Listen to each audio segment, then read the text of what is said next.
Welcome to CEP Live. My name is Megan, and I am the yoga instructor at CEP Live. You can see the beautiful setting that's dropped in virtually behind me here.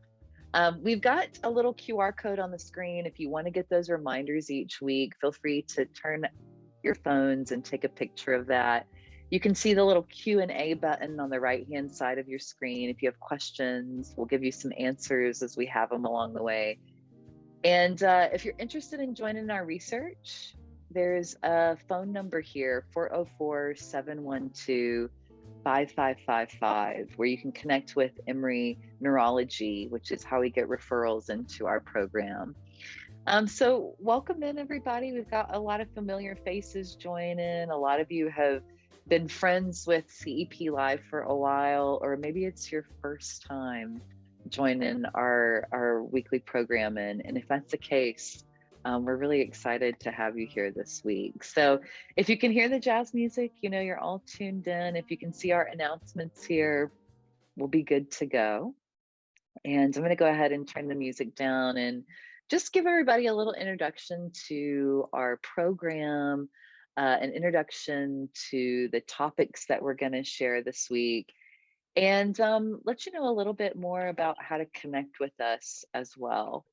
So CEP Live is a really unique research partnership that Emory and Georgia Tech have put together to provide people with mild cognitive impairment, which we'll call MCI a lot, and their care partners and families, this opportunity to participate in lifestyle programs that are supported by research that really enable someone's life after a diagnosis of MCI to continue as fully, as lively, with as much purpose and joy as possible. And with that comes a lot of wellness education, a lot of counseling services, a lot of the things that we know that research supports lowers your stress. And being empowered with those tools with this program is one of the ways that we really want to kind of reach out and change the lives of people who are affected by memory loss. And we know for sure that it is so many people that are themselves affected and maybe their loved ones affected. But we know with the trajectory ahead, 1 in 3 people will experience memory loss themselves in the next 20 years. So the opportunity to make changes through technology, through lifestyle interventions, different innovations that are coming through research programs, how to change your environment, how to be the safest at home. Those are the things that we're interested in sharing with you this week. And this program is open to everyone in the community who's been affected by that. Clinicians, people with MCI, with dementia, with their care partners. And as part of that big resource of really interdisciplinary ways that we can support a whole version of wellness with memory loss.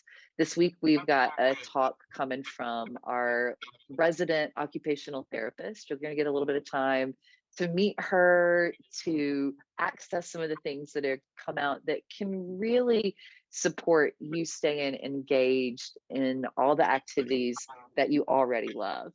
And that's one of the things that, we talk a lot about in Tracy's program is aging in place.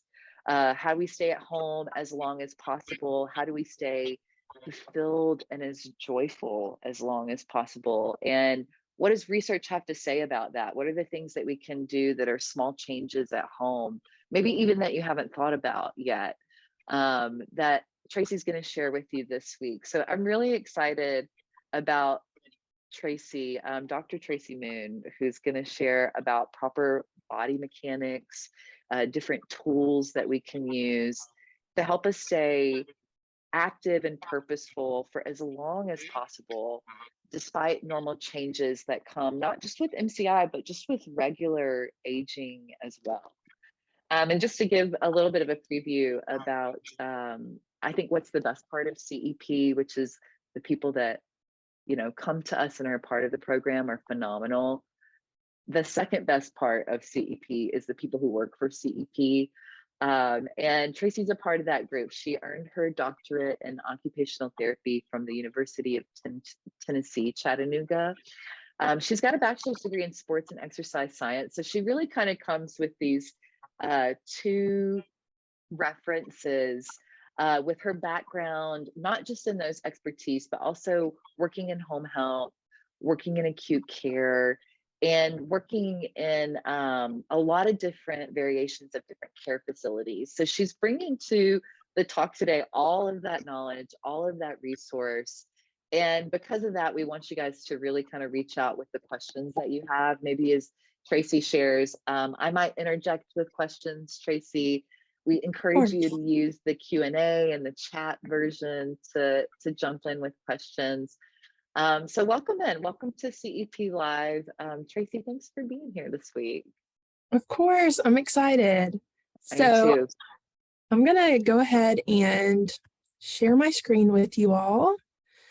As Megan mentioned, I'm gonna be talking about how to keep you doing what you're already doing and hopefully working a little bit smarter, not harder. So we'll talk a little bit about body mechanics. We'll talk a little bit about self-efficacy, so that confidence. We'll talk about some things to simplify, and then we'll talk about energy conservation. So my goal for all of you, especially as an occupational therapist, is that you use caution when you engage in those meaningful daily activities so that you never feel like you need to avoid them. The biggest thing that we try to avoid is people just stopping activities because they're afraid of them or because they're worried that they're going to hurt themselves. So my goal for you is that I can teach you some ways to use caution, maybe make things a little bit easier to keep you engaged in those activities. So research tells us that there's a direct link between self-efficacy and participation in and performance of activities. So as your self-efficacy or that self-confidence increases, our participation in and our ability to perform those activities also increases. And so this directly relates to mild cognitive impairment. In 2020, there was actually a research study that was released that stated that self-efficacy is a vital characteristic of individuals who have adjusted their lives due to an illness.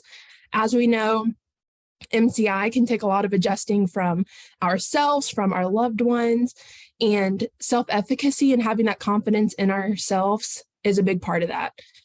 So individuals with stronger self-efficacy or self-confidence are reportedly more likely to engage in effective problem solving, maintain their adjustments that they've made, and focus on their new opportunities. So one of the things that we talk a lot about in CEP, like Megan mentioned before, is that we want to keep you engaged. We want to keep you learning and participating and socializing with others. And so self-efficacy is a big part of that. Increased self-efficacy is related to a greater capacity to effectively manage your conditions and your stress. So the more that you understand, the more confident that you are to be able to navigate kind of this new water, I guess. 35 to 55% of adults age 65 and up report a fear of falling, which leads to activity avoidance and reduction. So as I mentioned before, my goal is that you're not avoiding those activities. And a fear of falling is the number one thing that I hear from clients that I work with, whether it's I'm terrified that I'm going to fall or just like I'm mindful of it, so I'm really cautious, which is what I want. I want you to be mindful that falls can happen and that they are dangerous, but we want you to not stop doing what you're doing because of that. So our goal today is an increased self-confidence in order to increase your balance performance in those meaningful activities. So with that being said, there are some natural changes that we have to navigate when it comes to normal aging. So no matter what, we're all going to face some changes that make things a little bit harder. Age, as we know, has a profound effect on our bodies, specifically our bones, our muscles, and our joints. and from the age of 30 onward. So not just, once you're considered an older adult, but from 30 on, we're seeing gradual changes in both men and women. And some of those things that we see are the intervertebral discs. So those discs in your spine that kind of let your spine be able to move and hold your balance. They tend to harden and lose their flexibility. We see a decrease in muscle mass, and then we often see bone density changes. The good news is that there are ways that we can prevent or delay these changes. And a lot of this, for those of you that have been in CEP or maybe just heard about CEP, is like CEP on a slide. So the things that you can do are exercise regularly, eat a balanced diet, increase your calcium and vitamin D intake, limit alcohol use, avoid smoking, and then behavioral changes to purposefully maintain postural alignment. So in the next couple of slides, we're going to look at what that really means, what proper postural alignment looks like, and how you can integrate that into your daily life. And I love that you're bringing this into this talk, this idea of postural alignment with this conversation, because I think it's something that we don't think about as much, about how our posture affects our ability to access and be part of those activities every day. I think it's kind of second nature to some of us that, like, okay, exercise, okay, our doctor's saying to eat healthier and maybe do the Mediterranean diet. But this is a conversation that I don't think is coming up as often. However, I think new research, especially in physical mechanics, is showing that proper body mechanics over a long period of time can be truly a game changer. And so I've just been so excited, Tracy, that you're kind of pointing this out and highlighting this as part of one of the things we can do. That one of the things I think about proper body mechanics is, like, it takes some awareness, but it doesn't cost me any money. It's like free for me to adjust and notice my posture. It's something that has to be developed and maybe practiced a little bit, but it's one of the things I can do, small changes every day, that doesn't cost any money or require a huge lift.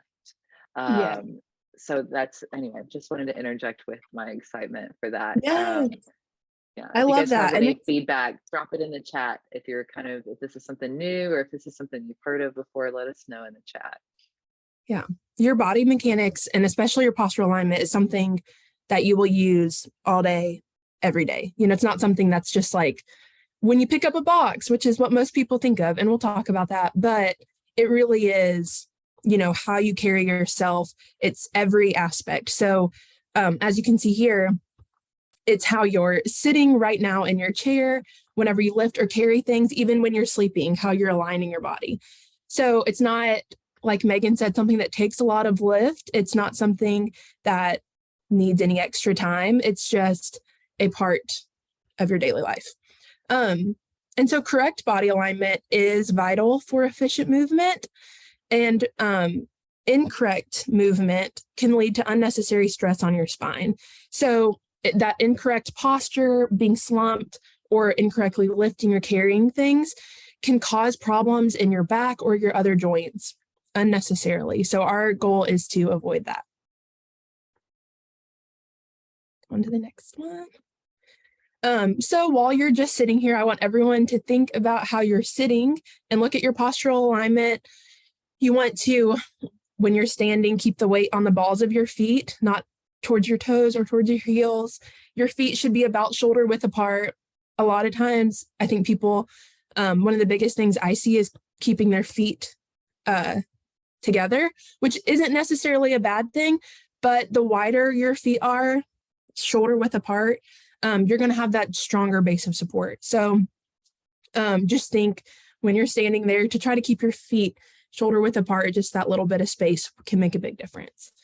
You want to pull your shoulders down and back. So not just backwards, because a lot of times when people pull their shoulders back, they still have them like pulled up to their ears. So think about pulling your shoulders down away from your ears and back, and then maintaining a neutral head alignment. So again, keeping your head, you want your ears to be right in line and not with your head forward or pulled back. This little picture to the right gives you a good example. And then when you're walking, as a therapist, this is one of the biggest things that I talk about. Whenever you're walking, you want to make sure that you're standing up tall and looking forward. One of the most common things I hear again from my clients is that they look at the ground to make sure that they're not going to trip on anything. But if you're doing that, then you can't see what's right in front of you. So if you're looking down at the sidewalk to make sure that there's nothing on the ground, you're not able to see, if the sidewalk turns abruptly or if there's someone coming towards you or whatever that might be. So looking forward, making sure not to put that unnecessary stress on your cervical spine. You want to take big steps. Again, another big thing that we see are those small shuffled steps. I think that there's a lot of hesitation around picking your knees up high just because closer to the ground feels a little bit safer, but not being afraid to take those big, even steps and swinging your arms. This is probably not something that you think about, but next time you get up to go get a drink of water, or at the end of this session, when you get up to move on with your day, I want you to think about how you're swinging your arms, because your balance comes from your center of gravity. And we as humans swing our arms in a way to counterbalance ourselves. So when you walk, you kind of switch your weight from foot to foot, and swinging your arms is a way to keep that balance in the center. So next time you walk, I want you to think about how you're walking. We had a really good question come into the chat, Tracy, which is about, how does this change, or does this change when walking with a cane? So this does not, the swinging your arms might look a little differently when walking with a cane, and especially if you're walking with a walker or a rollator. But the big thing still that you want to remember, especially if you're using a walker or a cane, is to look forward and take those big steps. I think postural alignment is even more important when you're using a device, because a lot of times what we see is if you're using a cane or a walker, either one really, people tend to hold it out in front of them and lean forward like they're walking towards the walker. So you want your cane or your walker to be right in line with your body. When you stand, your cane or walker, whatever device you're using, should come to about the bend in your wrist. So it shouldn't be up super tall. A lot of times people put them up taller because they think that it will not cause them to lean over, but then they walk with it further out in front of them, if that makes sense. So you want it to fall about the fold of your wrist, and you want to keep it right in line with your body and walk inside of the walker or walk right next to your cane, so not out in front of you. That's such a great piece of advice. I think I do see that a lot, even in our clinic, people having their walkers so high that it's supporting that rounded shape through their shoulders. And so taking that time to stand next to your walker, arms alongside your body, and look for that wrist alignment. Again, a really easy way to support the health of your spine with just a moment's attention. But I think it's definitely one of those things too, we think about with walking with a cane. I think we see so often in the clinic too, is that rounded back position over the cane, over the walker, which further degrades that rounded curvature of the spine. So it even becomes almost a practice that people are doing, where they get more rounded over the cane versus standing a little taller and using that aid in a way that also supports the health of your spine. Yes, absolutely. And even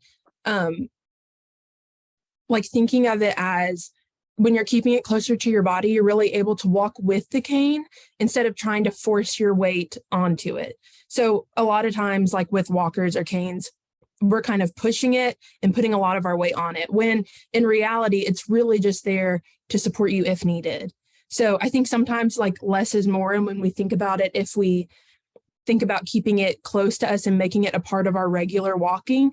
And so a lot of times an exercise that I do and that my physical therapy friends will do is to put somebody in front of a mirror or videotape them on a camera so that they can watch, because you could sit there and think, I'm pretty straight, just because that's what feels normal. But then if you get in front of a mirror and realize I'm, holding this walker way out here and my shoulders are arched, you can kind of get that visual cue to correct your posture and kind of see what actually being at midline looks like. Another great free evaluation, have a friend video you to get that sense of awareness of where you're at in space. Great advice. Yeah.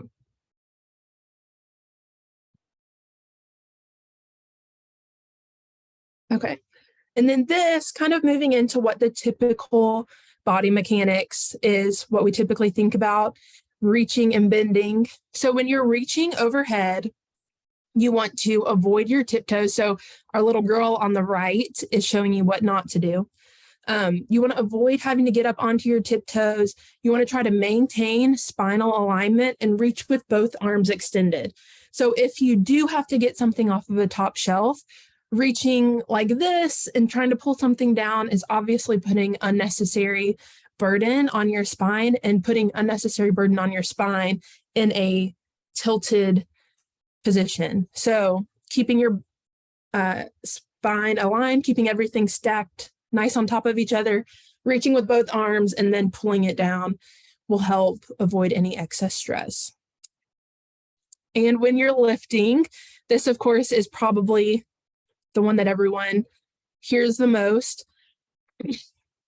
You want to bend at your knees, keep your head forward. So again, not looking at the ground because you're putting unnecessary tension on your spine. Just looking forward, maintaining that good spinal alignment straight down your back and keeping the object close to your body. So anytime you can, even if you're picking something up from a bench that's at hip level, anytime you can get close to it and pick it up rather than picking something up way out here is going to help keep the pressure closer to your body, which lessens the stress on your body. Does anybody real quick have any questions they want to put in the chat about postural alignment before we move on?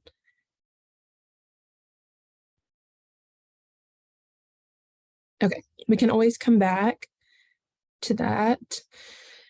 So the next thing that we're going to talk about is placing frequently used items around your home at an easily accessible height. So I know that everyone's home is probably set up the way that it's been set up since you moved in. But this is a new year and the perfect time to kind of adjust things.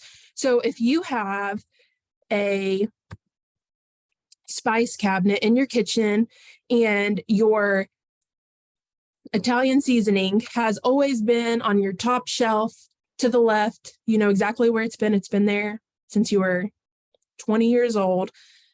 Now is the time to think about moving it down to an eye level shelf. So if you have things that you're frequently using and having to reach for them, move them down to that very first level or the first level in your bottom cabinets. You want to keep, and that goes for spices or dishes, utensils, anything like that. The ideal location is between your eyes and your hips. So anything that you're constantly reaching for, those coffee mugs, your plates, your bowls, kind of those daily use activities, keep on that eye level or hip level.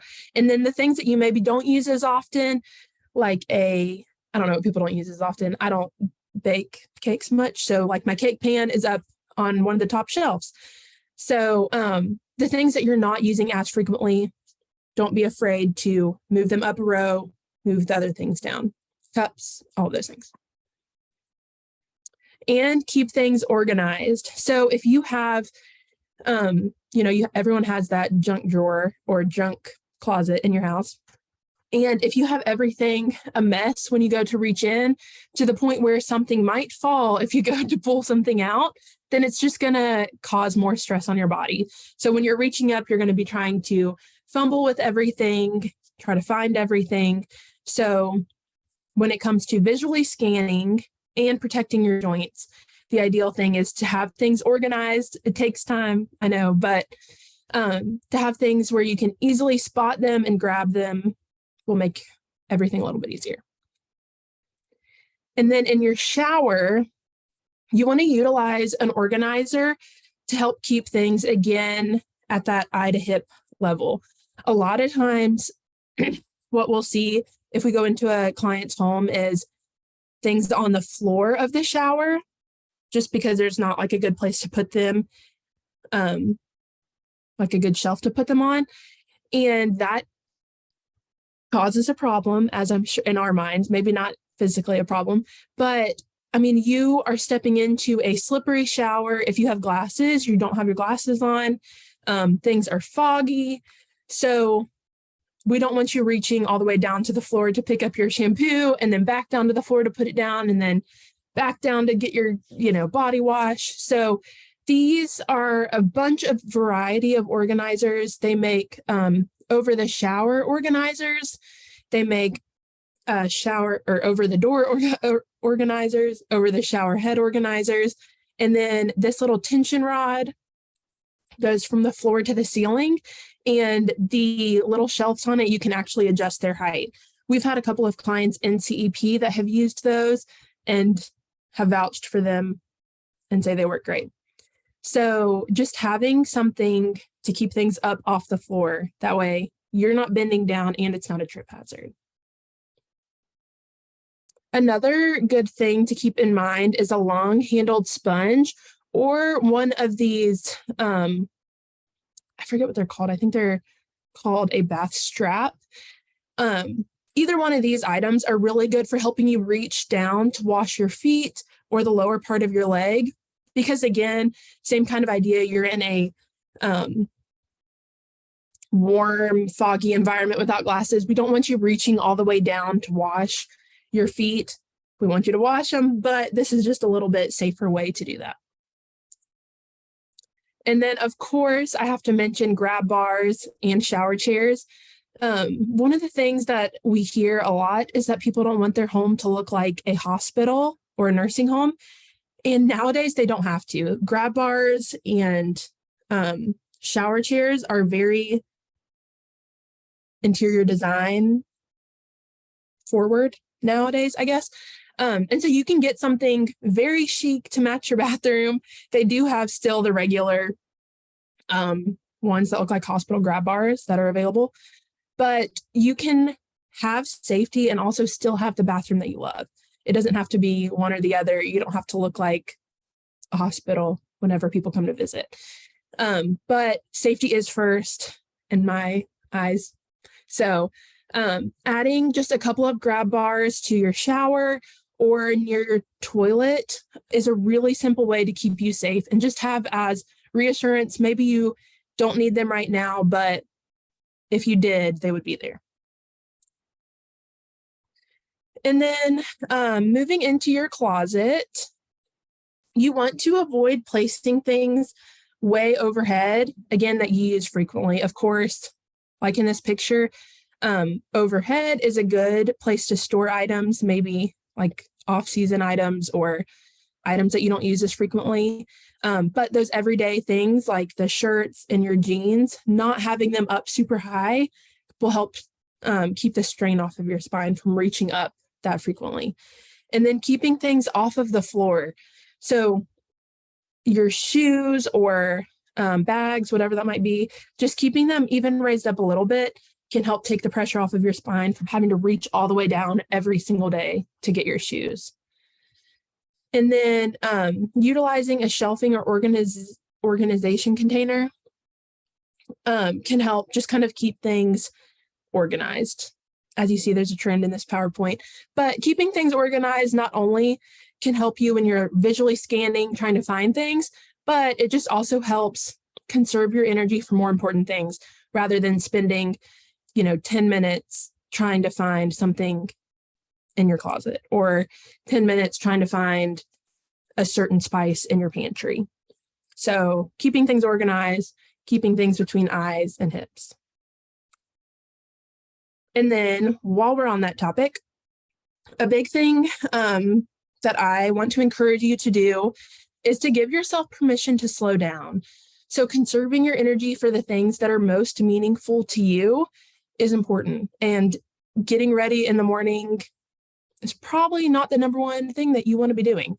So simplifying those necessities to save your energy for the things that really matter to you is going to go a long way. So whenever you're completing those time-consuming tasks like cooking or getting ready for your day or washing dishes or folding laundry, or maybe it's a hobby like putting together model cars or painting or crocheting, anything like that. Do it sitting down so that you're not wasting all of that energy standing. You're not spending 30 minutes trying to get ready and spending all of that energy at the front part of your day. Another thing that you could do is to gather all of the items that you need to complete a task before you start it.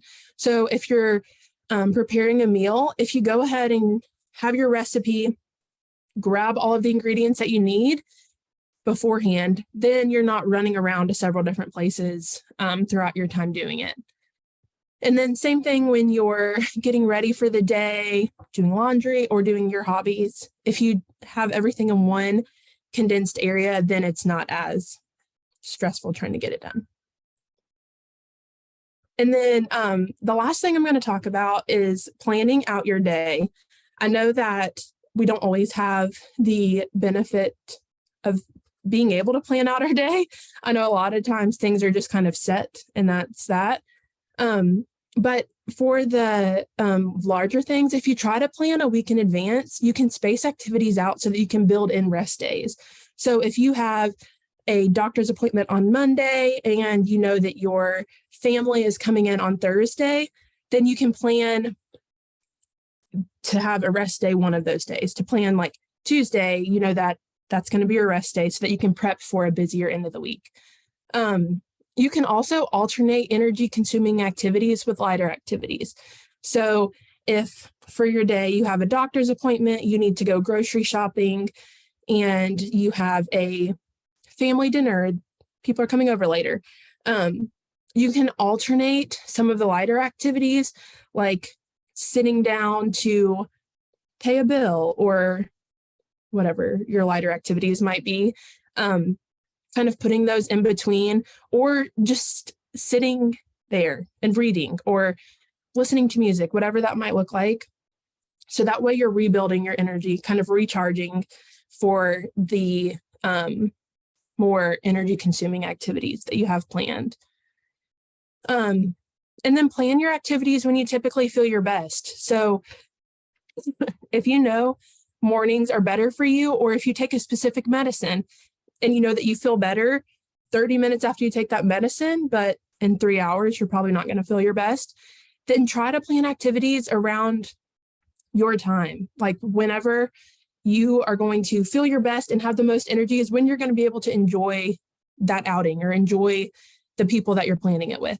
So taking the time to think about when you typically feel your best, when you're maybe cognitively performing at your best. If you know that mornings you typically cognitively do better versus in the evenings, then maybe next Saturday you could plan a family brunch instead of a family dinner, or vice versa, whatever it might look like. And set aside time to rest. I think in today's culture, everybody is so go, go, go, go, go, and we plan things on top of each other, and everybody's always getting together and planning what's happening next. And so I think it's important to set aside time to rest, and don't break that time with yourself, just like you wouldn't, miss a lunch with your friend. Don't miss that time that you've set aside to just rest and recharge. And then when possible, it's not always possible, but when possible, avoid having to rush. So if you can, schedule your doctor's appointments at noon instead of in the morning. So that way you're not having to wake up and rush to get ready and worry about rush hour and all of those things. If you can schedule something to give yourself a little bit of time, then you officially have permission to do that. So when possible, try to plan things out so that it's giving yourself the time that you need. And that is all that I have. Does anybody have any questions? Or it looks like we have one. We do. We have a question from Jim. Do you keep a calendar on your desk or in your iPhone? Do you work from that while realizing that things will inevitably be added or subtracted from this as life is always changing? You know, at CEP, we do very thorough calendar training, really intense, thorough calendar training. And I know there's a lot of differences on technology, paper versus phone versus computer. Tracy, what have you guys found works best with room for change? I think I truly, and I know that this is going to sound like a cliche answer, but I truly think that whatever works best for you is going to be what you have to do. I think that some people work really well with their iPhone calendar. I personally don't ever use my iPhone calendar unless I'm like at a doctor's appointment. It's the only place that I can write it down. I am just a pencil and paper person, and I like to have a book calendar that I can take out. So I think just finding what works best with you, and even like playing with that for a couple of weeks or playing with it for a month and seeing, you know, if you're able to keep up with a paper calendar that you can just throw in your bag, then that works well. Or if, you know, if having it on your phone so that it's, you know, right here in your hand, works well for you and you can set those alarms as reminders, then that's a really good option as well. I think it is a good idea to use one of them. I think that having somewhere where you can like visually see what all you have going on is a really good idea. But I think that when it comes to paper or technology, there's pros and cons of both. Mm-hmm. I love the advice, Tracy, that you gave, that is do what is already working for you. If you are already pen and papering it, stick with pen and paper. If you're already deep in your Google Calendar and you love all the alerts and you're already using the technology that way, continue with that. I, like you, am a pen and paper calendar monthly kind of person. One of the things that we can do either way, whether we use pen and paper or whether we use the computer calendars, is to set time in our day, in our schedule, just like the slide you're showing here, to make those updates, to make those changes, to move the appointment that got rescheduled. And so really making that a part of planning your day, to make the calendar updates. We really emphasize at CEP in our cognitive neurology program the daily check-in with your calendar, with the schedule that you're setting for the day, for the week, maybe a glance at the month ahead. But maybe that time in the morning when you're the most active or having your coffee, that you find time, whether it's the night before, if you're a night person, to look at the day ahead, or to take that few moments in the morning to review the schedule that you've set for yourself, and maybe go ahead and make those updates, make those changes and revisions that are required. But I will say, Jim, going back to your question, that keeping a calendar itself is one of the things that we say is huge as part of what Tracy is recommended to stay organized, to perform cognitively the best that we can. And I think that, you know, maximizing, like Tracy said, the energy that we have, the resources that we have, and using the methods that already work for us are a big part of that.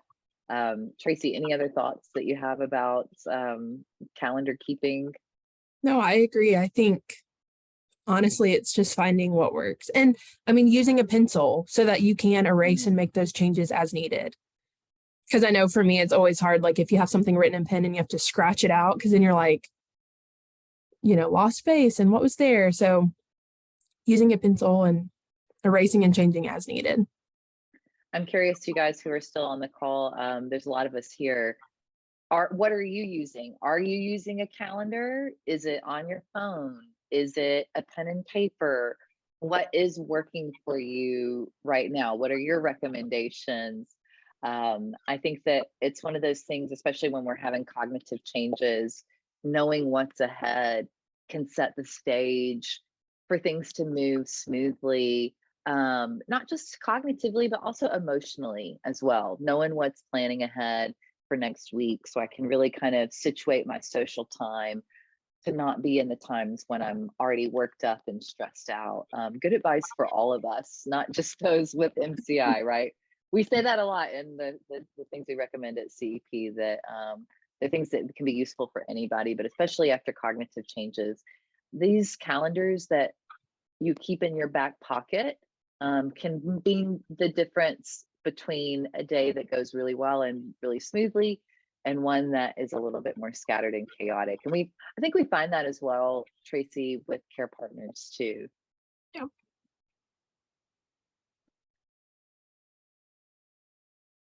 Oh, I think my earrings must be hitting on my headphones there. Thank you, Jim. Tracy, any other recommendations you have? Any other tasks that you guys are having problems with? Just let us know in the chat.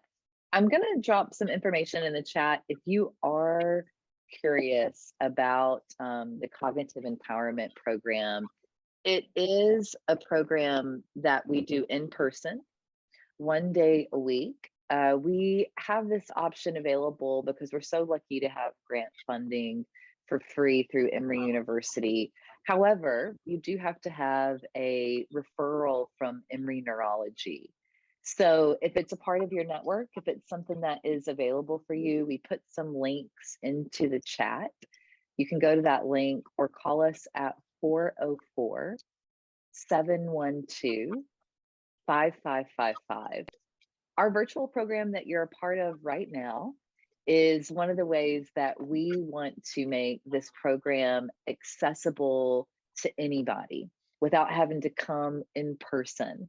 So if you're interested in joining us every single week through this virtual programming, next week, I think do you know what we have next week? I think we've got some different cognitive neurology that's following Tracy's programming this week. So if you're interested in cognitive neurology, some of the training that we do, like calendar training, they'll be joining us next Tuesday. We also have yoga, Tai Chi, our Get Active program with Tony and Mark to do more physical fitness. And then we have our Live Well sessions through Suzette, who joined us from the Alzheimer's Association and is a wealth of resources on aging. So I'm going to go ahead and just drop a few more links into the chat. You've got that one there to set an appointment with Emory Neurology. We also have our programming that we post to YouTube. I'm going to drop that link into the chat right now. If you're interested in our YouTube education sessions, since COVID, we've got about 3 years of recordings that we've been doing through the pandemic for education on mild cognitive impairment here at Emory. Feel free to check out that link there. And if you have any other questions or you want to register for our weekly webinars and connect with us each and every week, I'm going to go ahead and post this registration link into the chat as well. So we'll give everybody a few moments to gather any information in the links that you're interested in. Otherwise, thank you so much for coming in and sharing with us, Tracy. It was so lovely to have some of these expertise to think about how we can be mindful with the next chapter of being able to stay as active on our feet and engaged in the activities that we love as long as possible. How can we do those everyday activities safely while we avoid falls? And how can we continue to be empowered to live with purpose? And I think some of these key takeaways today about postural planning, organizing, and being a little bit more mindful in home are part of that. So thank you so much, Tracy. Of course. All right. Well, if you guys have any more questions, let us know. Otherwise, we'll see you next week after Brain Talk Live at 3 p.m. My name is Megan from CEP, the Cognitive Empowerment Program through Emory Neurology. Please come and connect with us and watch all of our programming available to you anytime on YouTube. All right, everybody, we'll see you next week. Thanks, Tracy. Thank you.